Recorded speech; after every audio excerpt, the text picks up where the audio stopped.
My name is Greg Martino. My name's Dan Martino, and we farm Cottage City oysters and Martha's Vineyard kelp. Oyster farming is one of the most organic farming practices on the planet, so that was appealing. I've always liked farming and plants and animals.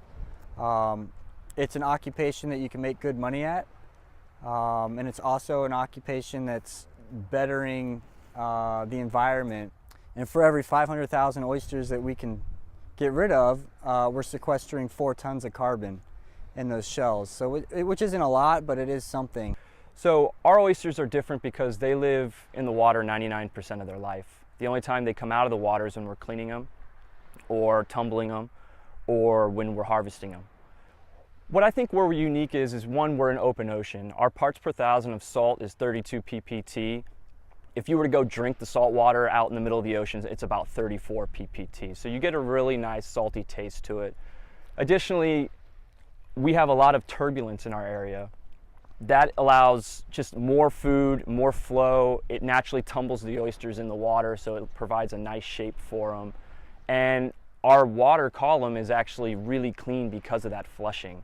The way I see oyster farming is everything that needs to happen is already out there. You don't need to add food, you don't need to add anything. So the less we intrude upon that, the better.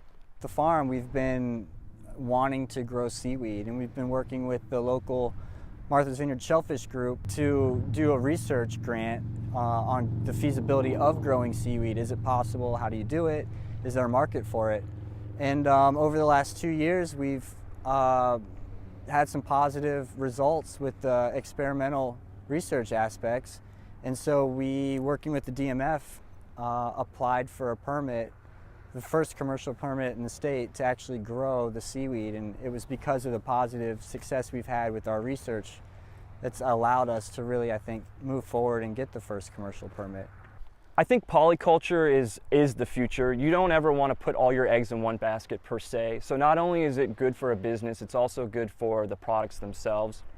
The kelp will provide natural kelp spores that will sit at the bottom and hopefully grow natural kelp, which then in turn provides more food for the oysters.